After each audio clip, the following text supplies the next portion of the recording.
Bonjour, Andan. J'espère que je suis la bienvenue, Namik. Mais la raison de ma visite n'est pas très plaisante. Qu'est-ce qui se passe? Tu as l'air très occupé. Je ne te dérangerai pas très longtemps. La situation est bien assez compliquée. Tu ne vas pas le croire. Jamais je n'aurais pu imaginer ça un jour. J'ai fait quelque chose de mal sans m'en rendre compte, Andan. Ah non, pas toi, Namik.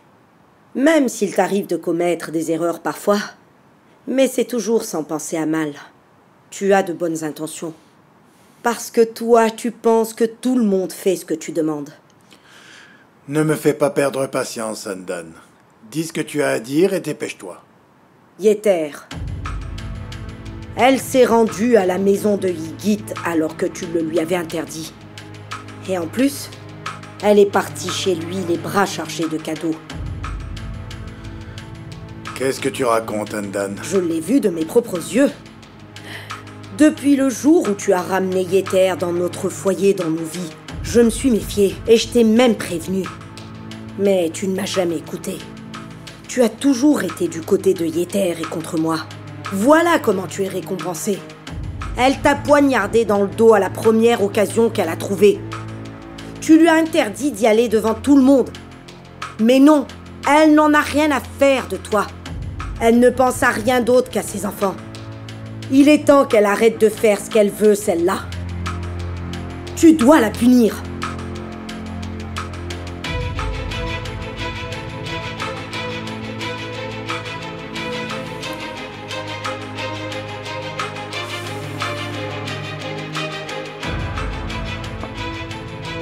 Passe une bonne journée, Namik. On se voit ce soir à la maison.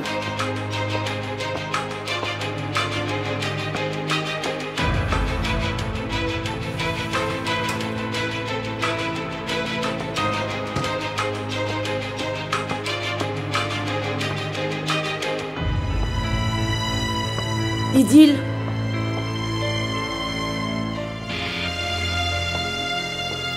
Ça te dit de prendre un café avec moi ? J'ai encore un peu de travail, Andan. On ira en prendre un plus tard, si ça ne vous dérange pas. Tu dois bien avoir 5 minutes à me consacrer, quand même. Parce que j'ai des choses à te dire.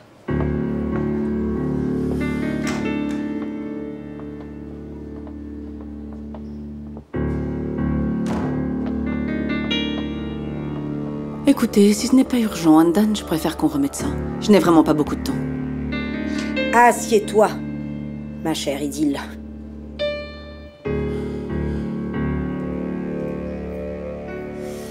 J'ai toujours pensé qu'on s'entendait bien, toi et moi.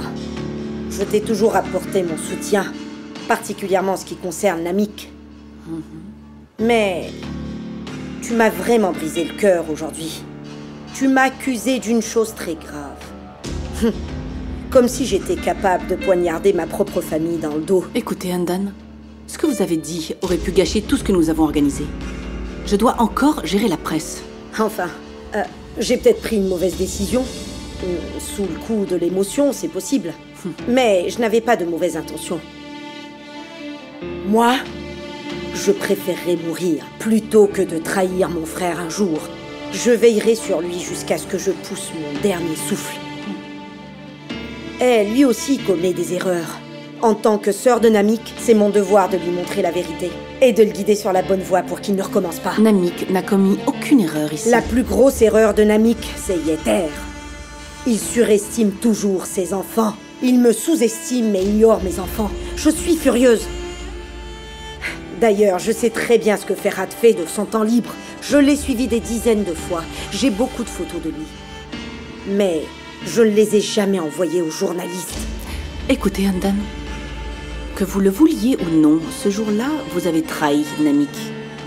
Ça restera entre nous pour cette fois. Mais si vous refaites quelque chose qui pourrait affecter la carrière de Namik d'une façon ou d'une autre, je ne me tairai pas. Pas cette fois. Vous aurez Namik et moi contre vous.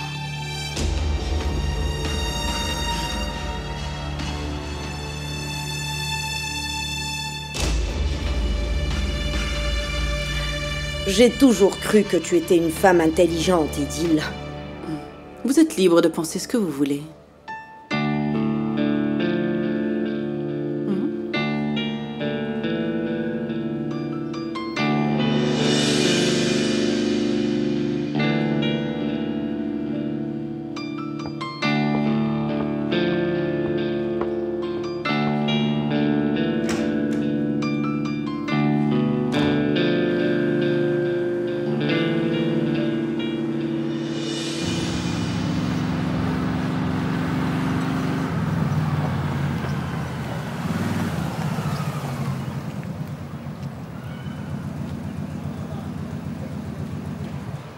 Descends, on y est.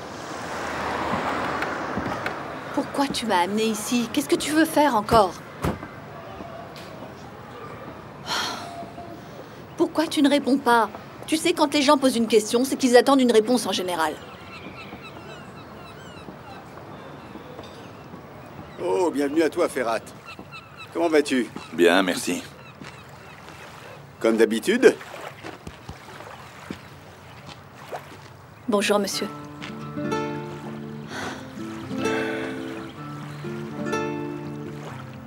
Il existe donc des gens qui sont capables de t'apprécier? Ça m'étonne. Ça ne me pose pas de problème. Je ne réclame l'affection de personne. Je te le conseille. C'est plus authentique.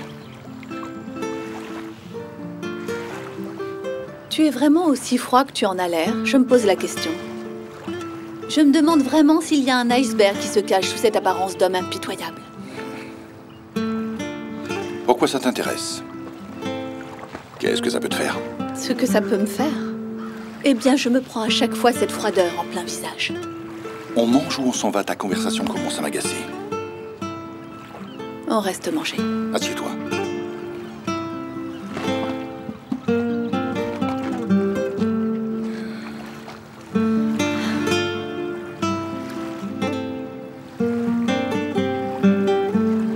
Tu es la seule personne m'ayant dit que j'étais froid à être encore en vie.